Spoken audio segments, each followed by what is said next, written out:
dia novamente, irmãos. Bom dia.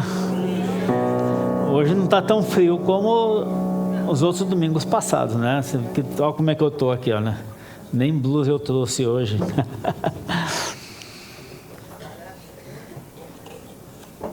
Mas de fato foi uma alegria ontem participar daquele tempo. E a alegria, eu imagino, da família, das famílias, né? De verem seus filhos, filhas, fazendo essa entrega de vida ao Senhor. E a igreja cresce, graças a Deus. Nós estamos continuando, eu estou aqui, vamos dizer, meio que me metendo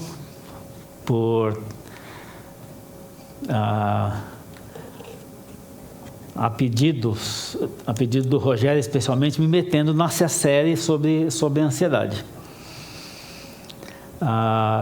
E eu quero fazer várias considerações a respeito disso essa manhã, e lá no final fazer uma sessãozinha assim de alguns conselhos ou sugestões práticas a respeito do assunto. E eu vou tratar de vários versículos e textos. Eu não vou me ater hoje de manhã a um texto como o Rogério tem feito. E obviamente eu acho que isso aqui também não termina a série, eu acho que vai continuar. O que quer dizer também que eu não tenho nenhuma pretensão de esgotar o assunto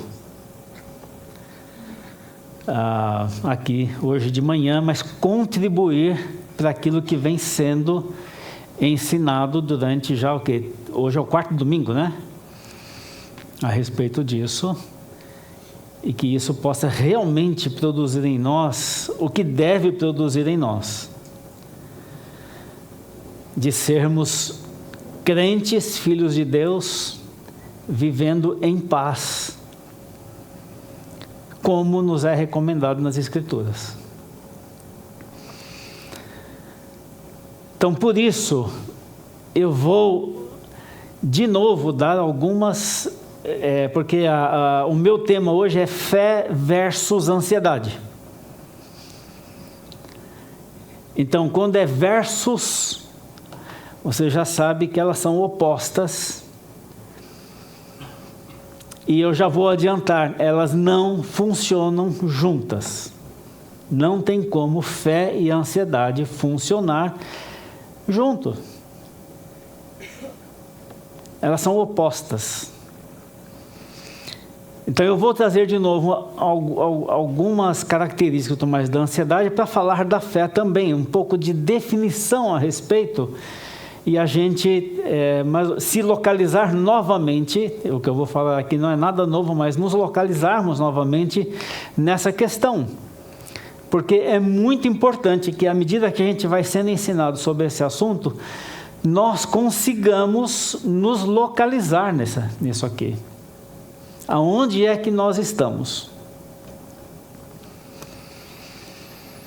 Então eu vou de novo, ansiedade, aí eu fui a dicionário, né?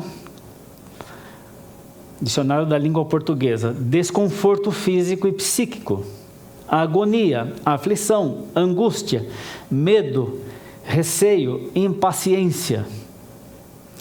E no mesmo dicionário que traz essas definições, traz uma definição que a psicologia dá.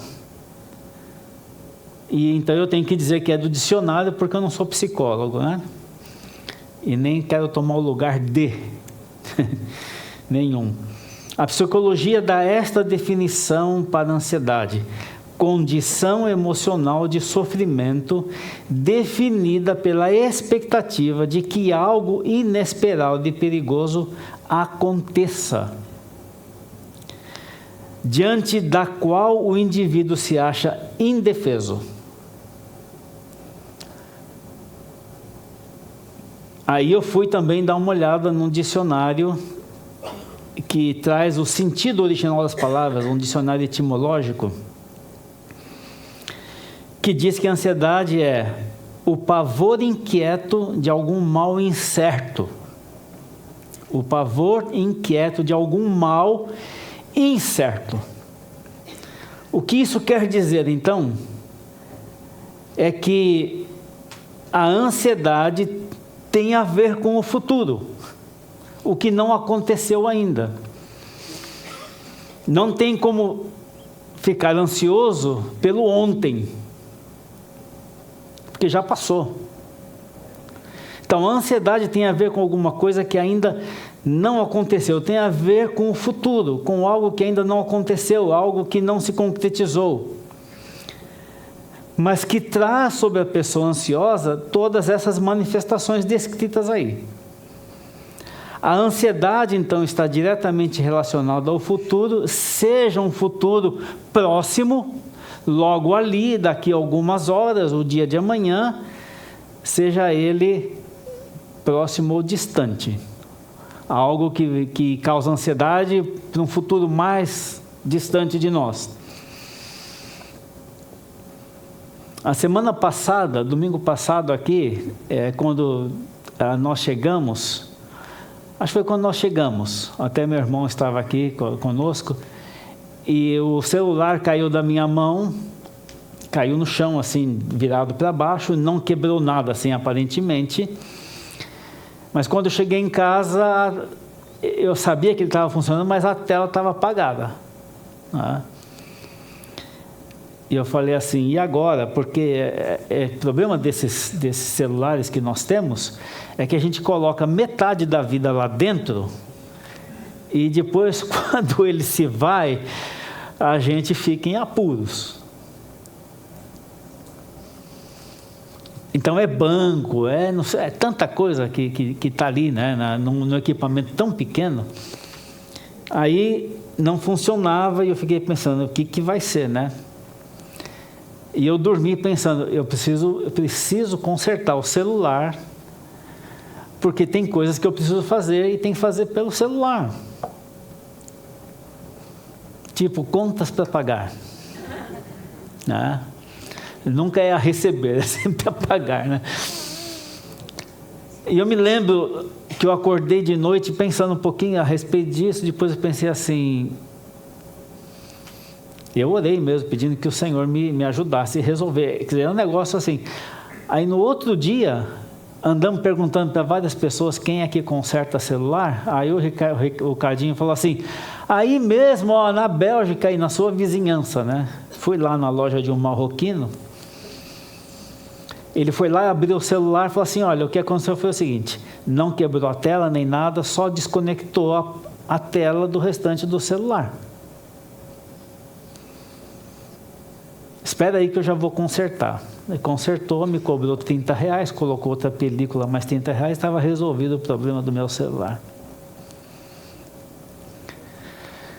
Não deu para causar ansiedade para valer. Graças a Deus. Mas eu me lembro de ter orado a respeito disso. Coisas que podem acontecer daqui a pouco ou coisas que você está imaginando que possa acontecer daqui 1 mês, 2 meses, 1 ano. Agora, vamos falar de fé. Então, no mesmo dicionário que eu olhei sobre a ansiedade, a fé é definida como crença intensa na existência de algo. Fé em Deus, também fala sobre isso o dicionário. E aí ele fala, ou quem fala, que quer que seja que escreveu isso lá no dicionário, diz, crença em algo abstrato, que para a pessoa que acredita se torna verdade. A ansiedade também faz isso, né? Você está tão preocupado, tão ansioso de que alguma coisa má possa acontecer, que isso funciona como se já tivesse acontecido e te prejudicado. A fé também, de acordo com essa definição de dicionário, é a crença em algo abstrato que para a pessoa que crê ou que acredita se torna verdade. E aí isso bate com Hebreus 11:1, que diz que a fé é o firme fundamento das coisas que se esperam e a prova das coisas que se não veem. Não aconteceu ainda, mas você crê que aquilo que Deus prometeu vai acontecer.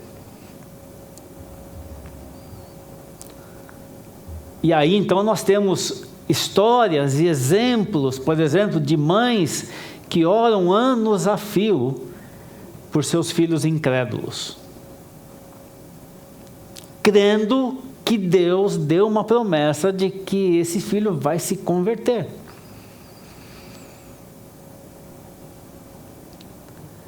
E tem essa história da mãe que escreveu uma carta para o seu filho, para que fosse lida ali no seu sepultamento.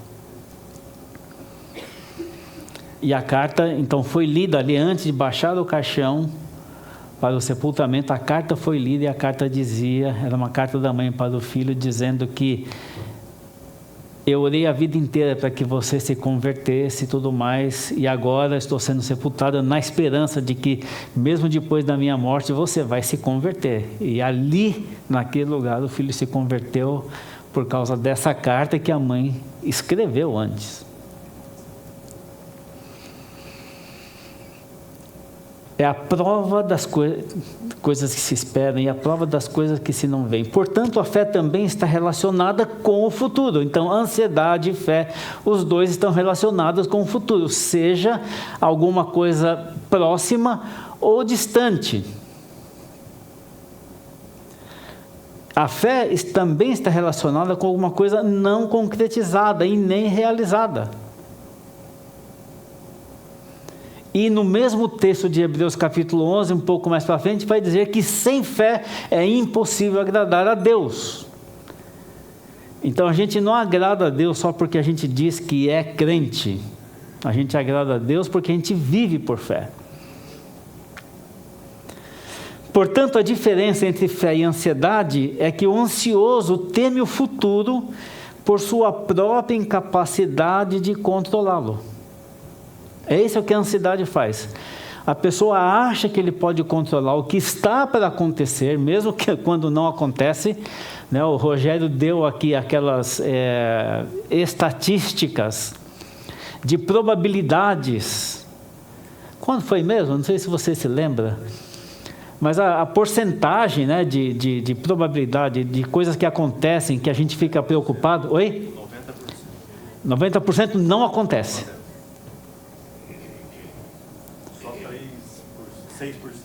6% que... Vai acontecer, o resultado vai ser melhor ainda. E o resultado pode ser melhor daquilo que se esperava. Mas o fato é que o que a ansiedade faz é que você imagina que alguma coisa acontecer, você quer controlar e não consegue exatamente porque não aconteceu. E que você não sabe como vai ser e nem se vai acontecer, mas isso cria aquela coisa dentro da pessoa, desse sentimento lá dentro, porque queria controlar e não consegue. Já aquele que crê, espera em Deus e entrega a Deus o seu futuro, seja ele próximo ou distante. Então veja, eu não sei o que vai acontecer, está nas mãos de Deus. Está nas mãos dele. Nós cantamos aqui, o Senhor é o Senhor do universo, né? Então você acha que o Senhor do universo, que criou todas as coisas, não é capaz de cuidar das nossas pequeninas coisas que nos preocupam? Porque não tem nada da nossa vida que se compare ao poder de Deus e aquilo que Ele já fez. Assim, então presta atenção nisso, irmãos. Assim, a fé funciona como um tipo de extintor de ansiedades. E as ansiedades como um tipo de extintor de fé. Então, quando a gente não crê, quando a gente fica ansioso, é porque a gente não crê, e isso mata a fé. Agora, essa fé que nós estamos falando aqui não é a fé que nos salvou, é a fé do nosso dia a dia, da vida cristã. Então, não vamos confundir, que eu não estou afirmando aqui que a ansiedade faz você perder a sua salvação, mas faz perder a sua paz, como nós já temos sido ensinados. Então, a fé, então, quando nós cremos e nos apegamos à palavra de Deus, a fé extingue as ansiedades, ou as ansiedades extinguem a nossa fé. Então, se nós olharmos os anos passados, ou meses passados, ou a semana passada da nossa vida, pode ser que foi uma montanha russa nesse sentido, né? Tipo assim, fiquei tranquilo, fiquei ansioso, a fé se foi, e aí, sabe, fica assim, sobe e desce. Esse mapa estranho que a gente faz na nossa vida. Mas preste atenção, que é importante dizer aqui, a ansiedade nem impede e nem apressa o agir de Deus nas nossas vidas. Nem impede e nem apressa. Porque tem gente que ora ansioso achando que a sua ansiedade vai fazer Deus agir. Não vai. Ou que a sua ansiedade vai impedir Deus de agir, também não vai. O que acontece é que o que a ansiedade impede não é de Deus agir, mas pode impedir de ver e desfrutar do agir de Deus. Então a pessoa fica tão ansiosa sobre alguma coisa, que aí Deus faz alguma coisa acontecer em relação àquilo que está deixando ansiosa, e ela estava tão ansiosa sobre aquilo que ela nem percebe que isso aconteceu e nem desfruta daquilo que Deus fez.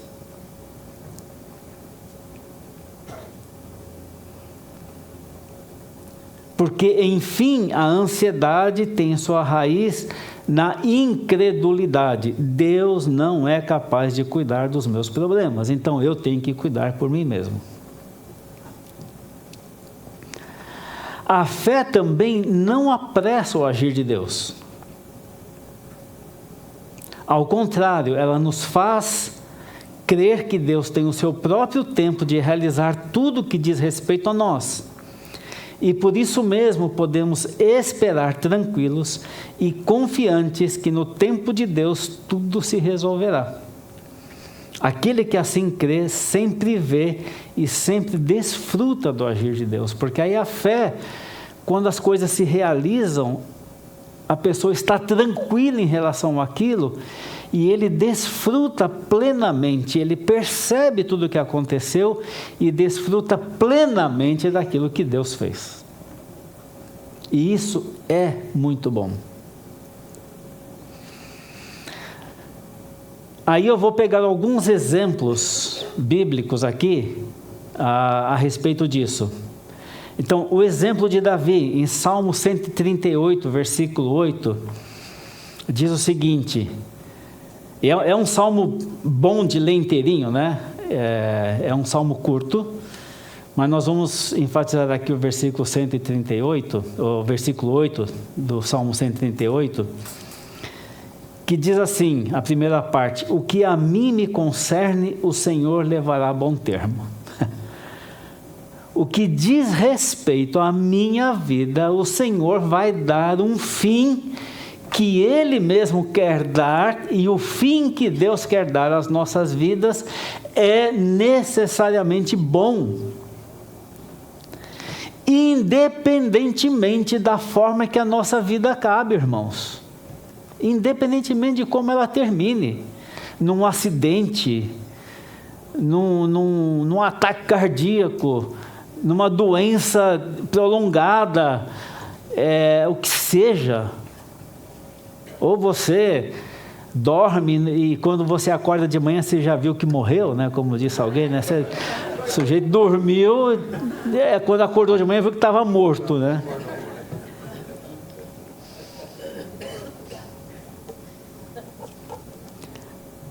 não importa realmente como a nossa vida vai acabar, de que maneira ela vai acabar, mas se nós estamos nas mãos de Deus, Ele vai levar a nossa vida a um bom termo, porque o bom termo é aquilo que Ele planejou para nós. Então Davi tem essa confiança, ele tinha essa confiança quando ele estava dentro da caverna com os seus homens e Saul, que o perseguia, entrou na mesma caverna para passar a noite. Então devia ser uma caverna bastante grande, obviamente, porque Davi estava com seus homens lá dentro e Saul vem e entra com seus homens para passar a noite, se abrigar ali durante a noite. Então eu imagino Davi e os homens bem no fundo da caverna, e aqui Saul entrou e ocupou parte da caverna com seus homens, e ali estava o sujeito que queria matá-lo. A turma de Saul deve ter dormido bem, já a de Davi nem tanto. Porque imagina se ele se... Bom, não é se eles se descobrem, Davi sabia que estava lá. E estava em desvantagem para uma luta, alguma coisa assim.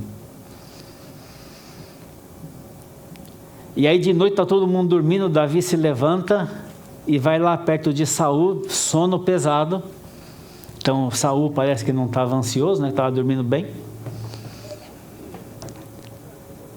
E aí vai lá, o sujeito fala assim, mata? Não, de jeito nenhum. Cortou um pedaço lá da roupa de Saul e guardou com ele. Quando Saul saiu lá, não sei na onde, ele saiu da caverna e falou assim, olha aqui, ó. Davi era para ser rei de Israel, já tinha sido ungido, ainda menino ainda, garoto, adolescente. Mas aqui, ele ia ser rei. Eu não sei se esse salmo está relacionado a esse fato, mas entre tantas vezes que Davi esteve à beira da morte, ou em risco de morte, em guerras, em situações, com o seu filho que fez uma revolta e queria matá-lo,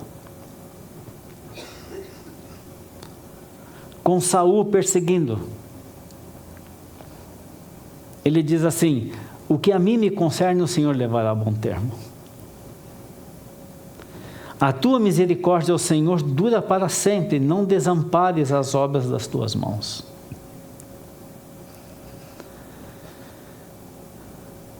E é dessa fé que nós precisamos para extinguir as ansiedades.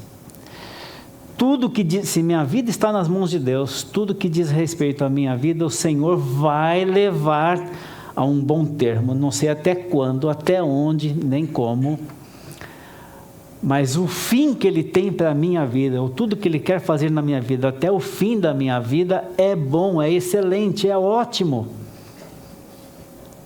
E no caminho pode acontecer muita coisa que a gente considera como mal. Mas Ele vai dar o fim que Ele preparou, e isso não é mal, é muito bom. Abrão, e eu vou chamar Abrão sempre de Abrão aqui hoje de manhã, porque as coisas que eu vou falar dele aconteceram antes de mudar o nome dele.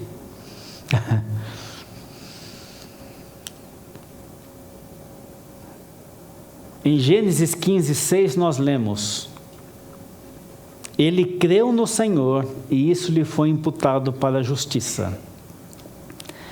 O texto do capítulo 15 é posterior em termos cronológicos ao que aconteceu no 14. No 14 ele se mete numa guerra.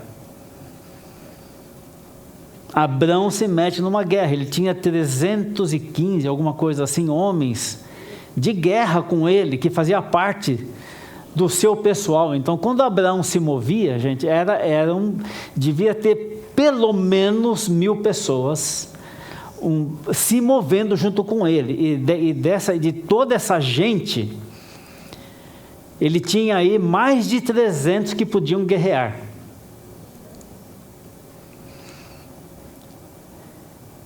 Então quando Ló foi levado junto com outros por um rei lá, Kedorlaomer, ele vai atrás, e aí ele dá uma de general de guerra, ele monta a estratégia e consegue recuperar as pessoas e os bens que foram levados. E também é o mesmo texto onde ele se encontra com Melquisedeque, o mesmo capítulo 14. Mas quando entra o capítulo 15, Deus aparece a Abrão na tenda dele e fala: Abrão, eu vou cumprir a promessa. E a promessa é: você vai gerar um filho. E Abrão diz o seguinte, fala assim: como que isso vai acontecer se eu não tenho filho nenhum?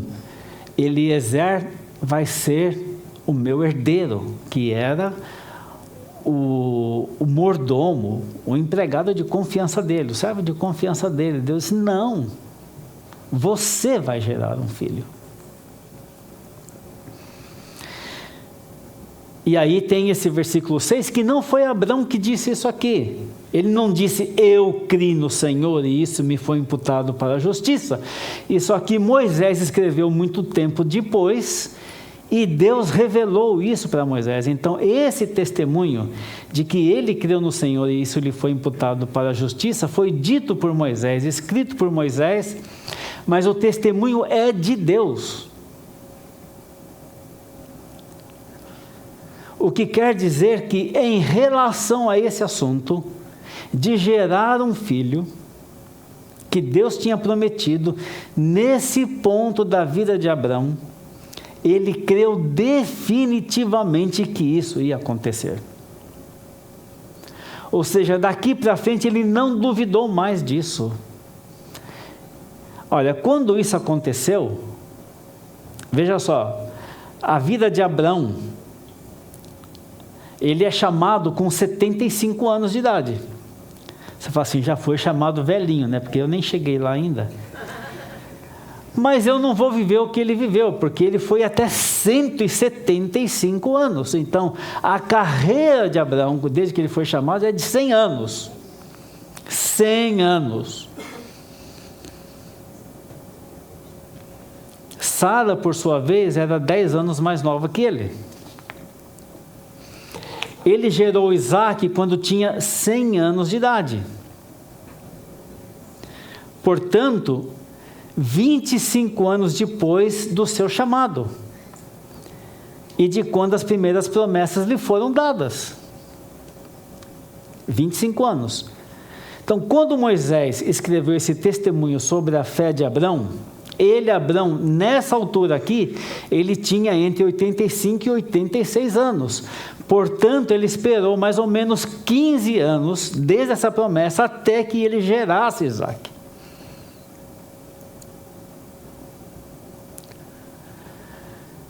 Mas em Gênesis 15, 6, nós lemos que ele creu definitivamente. E é desse tipo de fé que nós precisamos sobre todos os nossos assuntos da nossa vida. Mesmo nos assuntos, e é importante dizer isso aqui, que nós não temos nenhuma promessa a respeito. Mesmo nos assuntos sobre os quais não tem promessa, que a única promessa que nós temos, e a gente vai chegar lá hoje de manhã, é que Deus diz: joga para mim, deixa comigo.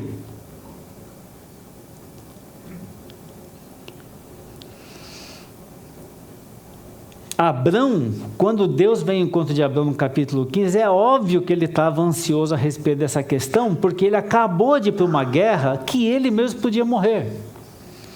E que se ele morre numa guerra daquela que ele se meteu, ele estava pensando assim: e aí, como é que fica o plano de Deus? E as promessas de Deus? Então aquilo está corroendo lá dentro. E Deus vem e diz, e reafirma, e confirma a promessa de que é Ele mesmo que vai gerar um filho, e que ele tem que esperar, e esperou mais uns 15 anos até que isso acontecesse. Mas ele creu definitivamente, e isso tranquilizou o seu coração. No mesmo capítulo mais para frente, Deus vai dizer o que é que ele não vai ver. Ele vai dizer assim: essa terra que eu mandei você andar aqui vai demorar. Os seus descendentes vão para o Egito, vão ficar lá uns 400 anos. Depois eles virão e vão tomar posse dessa terra. Você vai morrer numa velhice tranquila, vai ser sepultado. E isso aí, essa parte da promessa vai demorar. O que também deve causar tranquilidade no coração de qualquer um. A promessa vai se cumprir, mas você vai morrer antes. Aí nós temos que perguntar, e daí?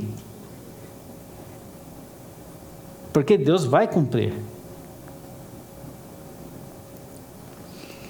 Agora, no capítulo 16, logo o seguinte capítulo, veja o que acontece. Aí você tem uma Sara ansiosa. Você tem uma Sara, a esposa de Abraão, que está ali remoendo esse negócio também.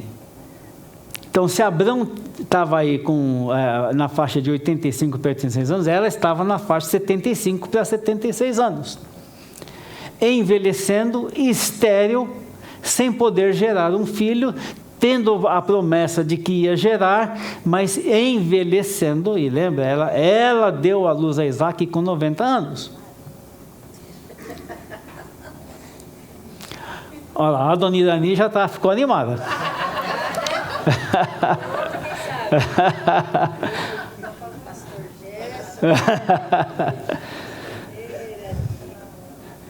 E aí então, percebe isso? Aí, o que acontece no capítulo 16?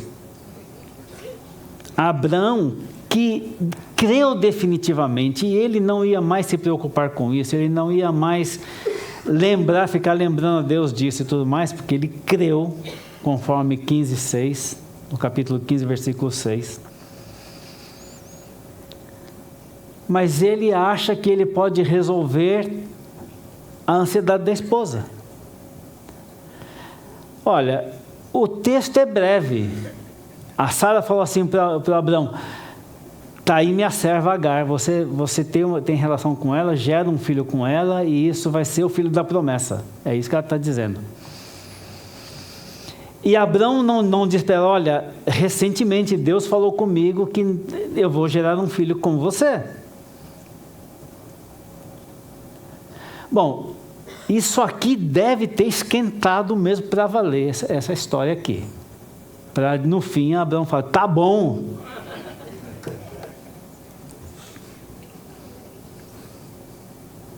E nós sabemos, né? O desastre histórico e as consequências disso na história da humanidade. Até hoje, isso só vai se resolver na segunda vinda de Cristo.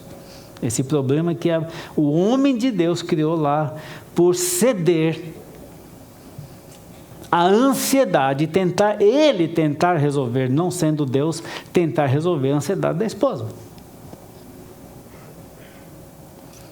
E no final é uma das coisas que eu vou dizer aqui, irmãos: não adianta jogar sua ansiedade por cima de mim, porque eu não posso resolver, nem da minha esposa, nem dos meus filhos, nem de ninguém. Nem a minha eu resolvo, que dirá de vocês. Mas eu não posso assumir a postura de querer fazer isso. E ele foi o que ele fez. Eu vou resolver o problema da minha esposa. E criou uma barbárie. Vamos para frente. Salmo 37. Porque aqui tem uma prática. Os verbos que nós encontramos no Salmo 37, porque o Salmo 37 é a angústia do salmista vendo os ímpios prosperarem. Essa é a angústia dele. Essa é a ansiedade dele. Mas os verbos que aparecem nesse salmo, nos versículos 3 a 8, servem para qualquer circunstância que nós estejamos, porque aí ele não está tratando de nenhuma promessa específica, é a observação dele do que acontece ao seu redor. Então, os verbos que acontecem dos 3 a 8, e eu estou dando ênfase nos verbos porque eles são ações. São os verbos que realizam todas as coisas. Então, no verso 3, nós temos o verbo confiar, o verbo habitar e o verbo alimentar-se. O alimentar-se diz, alimenta-te da verdade.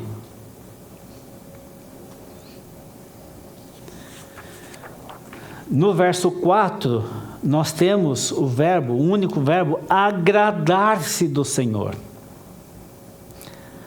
E agradar-se do Senhor é que o Senhor olha para nós e se agrada de nós. Agrada-te do Senhor. Então é agir de tal maneira que o Senhor veja em nós e perceba em nós algo que lhe agrade.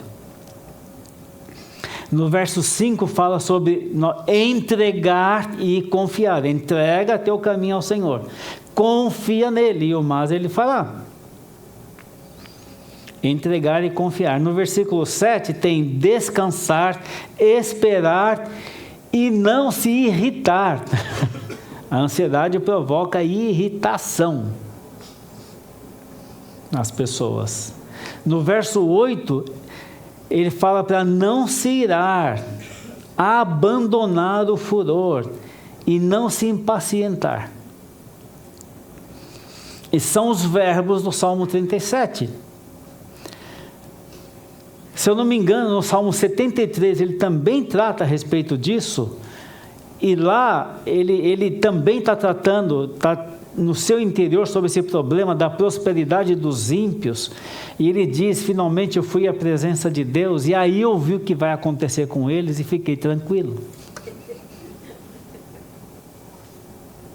Não vai ser sempre assim.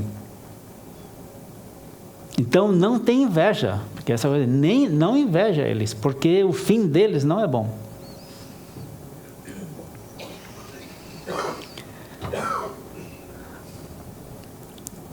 Outro versículo que estou me baseando hoje de manhã está em Romanos 8:32. E é muito interessante esse versículo. Cai ali, né, nesse contexto do capítulo 8 de Romanos, tão cheio de informações e de coisas importantes para a vida cristã. Mas o versículo 32 diz, e aqui é uma promessa: aquele que não poupou o seu próprio filho, antes por todos o entregou, porventura não nos dará graciosamente todas as coisas? E aí, eu me lembrei desse versículo.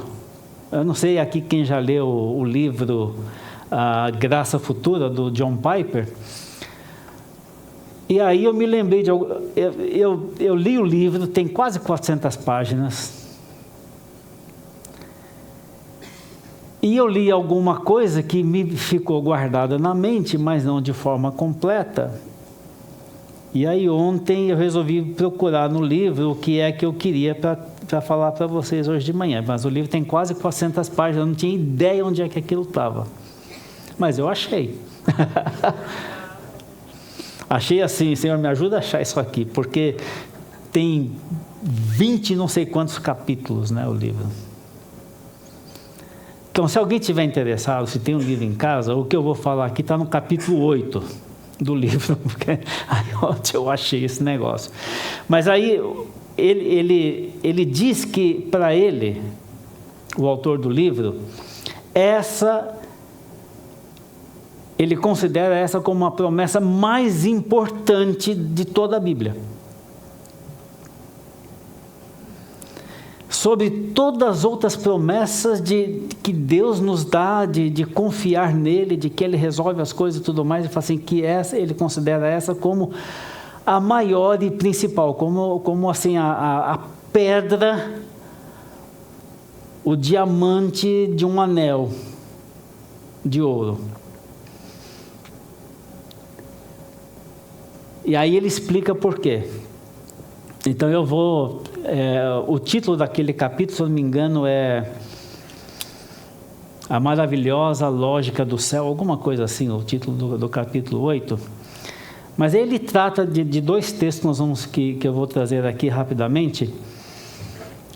Mas a lógica desse versículo aqui, desse versículo de Mateus 6,30, que a gente vai junto, tem um termo técnico que ele apresenta no livro, que é uma frase ou palavras em latim, que é a majore ad minus, que significa argumentar do maior para o menor. Ou seja, o versículo 32 de Romanos 8 mostra aqui nesse versículo que Deus fez a coisa mais importante e maior que Ele podia fazer para nós, que é dar o seu Filho para morrer por nós. Não tem nada maior, mais importante que Deus poderia fazer pela raça humana que não fosse isso aqui. Então, esse é o maior de tudo. Então, nesse argumento de que Deus fez o máximo, tudo mais está debaixo disso e é menor, então Ele vai fazer também. Porque quem fez o máximo é como se você descobrisse qual é a tarefa mais importante e maior da sua vida. E quando você realiza, você também sabe que todas as outras tarefas menores você fará. Porque são menores. Então, as coisas que nós precisamos da nossa vida e tudo mais, são menores, absolutamente menores do que aquilo que Deus já fez, a maior, que é dar Jesus Cristo para morrer a nosso favor. Entregou por nós. Então, o versículo diz, porventura, a pergunta retórica, não nos dará graciosamente todas as coisas? Claro que dará. Porque Ele já fez o maior. Em Mateus 6,30, que foi tratado a semana passada, parte desse texto, se Deus veste assim a erva do campo, que hoje existe, amanhã é lançada ao fogo, não vestirá muito mais a vocês, homens de pequena fé? E o argumento é o mesmo, que parece invertido, mas não é. E o argumento é o mesmo, que é o seguinte: é altamente improvável que Deus, o Altíssimo, desperdice o seu tempo vestindo as flores do campo, que duram somente um dia, que é o que diz lá no texto. No fim do dia, eles pegam aquilo lá e jogam no forno e queima, como se não tivesse valor nenhum. Então, essa parte é o maior. É altamente improvável que Deus desperdice o seu tempo vestindo as flores do campo, que duram somente um dia. Por outro lado, existe também uma pequena parcela de improbabilidade de Deus negligenciar os discípulos do seu Filho e não os vestir. Então isso vai com todos os aspectos que já foi visto semana passada, sobre as flores do campo, os lírios do campo e os passarinhos, sobre o que nós vamos comer e o que nós vamos vestir.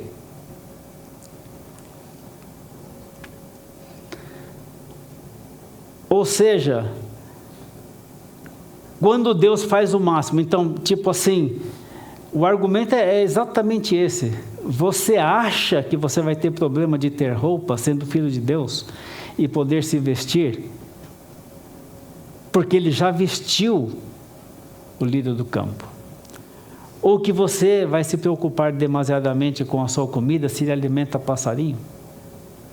Pardal. O asse que ele fala lá, que é o valor de um pardal, naquela época, ele significa, um asse era o pagamento de meia hora de trabalho de alguém. Esse era o valor de um asse. Um denário pagava um salário de um dia, e um asse pagava meia hora de trabalho. Assim, você acha que se ele cuida assim dessas coisas, da natureza, você acha que você vai ficar de fora? Por isso que ele diz, vocês têm uma fé muito pequena. Vocês não entenderam realmente isso aqui.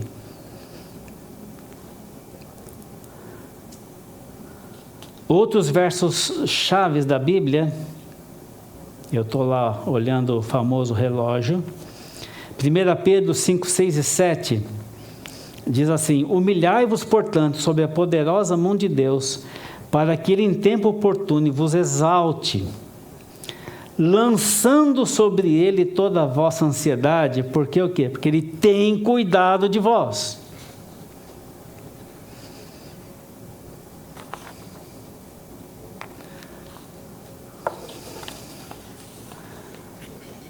Então, baseado nisso aqui, eu vou terminar com o que eu estou chamando aqui de conselhos práticos, sugestões práticas. Entenda como você quiser, não é? Mas vamos tentar ter algumas coisas práticas aqui. Em relação a tudo que nós vimos, esse último versículo, e é muito importante que nós entendamos isso. Cada pessoa, de maneira particular, deve, diante de Deus, confessar as suas ansiedades, obedecendo aos princípios dos versos que lemos, lançando sobre Ele as vossas ansiedades, porque Ele tem cuidado de vós.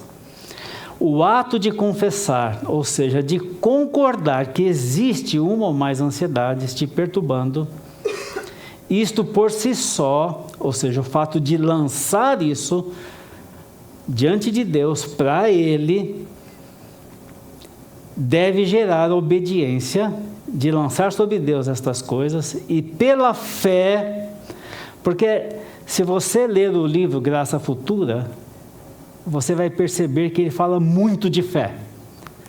Todos os capítulos ele fala de fé. Todos os capítulos.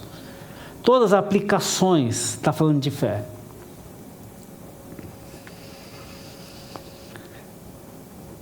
Pela fé, crer que Ele de fato vai cuidar, tirando assim de sobre os nossos ombros aquele peso, o que está nos causando.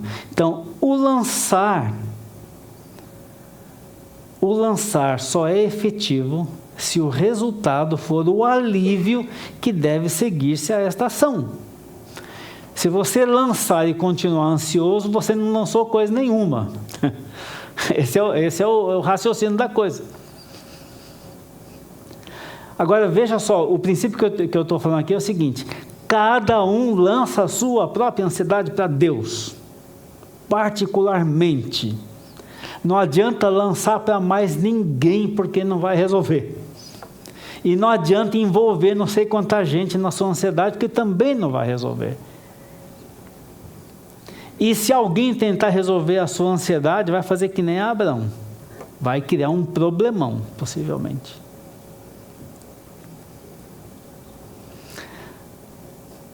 Outro conselho: pratique os verbos do Salmo 37, qualquer que seja a sua ansiedade.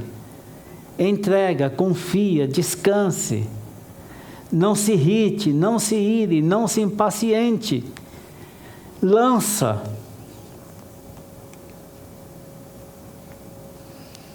Não tente, esse é o terceiro, não tente resolver a ansiedade dos outros. Você não é Deus. E vamos falar assim: esposa, seus maridos não são Deus para resolver suas ansiedades. Maridos, suas esposas não são Deus para resolver suas ansiedades. Filhos, seus pais não são Deus para resolver suas ansiedades. Pais, seus filhos não são deuses para resolver suas ansiedades. Irmãos e irmãs, nós não temos essa posição para nenhum de vocês para resolver suas ansiedades. Pode compartilhar? Pode. Lógico que pode. Nós oramos aqui toda semana sobre muitas coisas. E no final desse culto, vai orar de novo. Quem tiver ansiedade para vir entregar, vem aqui orar no final do programa, que você pode vir aqui, mas você tem que fazer isso. Então aí você dá nome a isso aí. Eu estou ansioso por isso. A ansiedade crônica, o quarto, a ansiedade crônica se dá em razão de uma repetição quase que constante de ansiedade, levando a pessoa a enfermar-se emocionalmente e fisicamente também, porque isso também acontece. Vai repetindo, isso vira um gatilho, qualquer coisinha, pimba, lá está a ansiedade, lá está a perturbação. Pode enfermar, e enferma muita gente. É possível, 5, é possível que certas razões ou certas situações causadoras de ansiedades façam com que a pessoa nesta condição precise exercitar este lançar sobre Deus repetidamente também. Ficou ansioso? Lança para lá. Aí você tem um tempo de tranquilidade. Aquilo vem, perturba de novo, faz de novo. E faz de novo. E faz de novo. Porque se o que nós fazemos é ficar ansioso, e depois ansioso, e depois ansioso, e depois ansioso, o meu ponto é o seguinte: pela fé nós precisamos crer que lançar para Deus as ansiedades resolve, mas é pela fé. Não adianta falar assim, Deus, está aqui a minha ansiedade, aí você vira as costas e vai resolver o seu problema. Ou tentar resolver. Creia pela fé que esses princípios funcionam. Os verbos do Salmo 37 funcionam de maneira simples. Não é complexo. Está na palavra de Deus. Deus sabe como nós somos. Ele deu os princípios porque Ele sabe como nós somos e Ele sabe que se a gente praticar, eles funcionam. Então, nós somos exortados pela fé a fazer isso.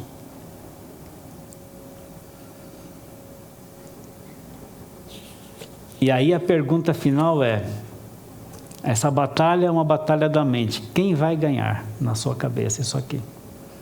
A ansiedade ou a fé? Sabe quem é que decide isso? Você. Eu.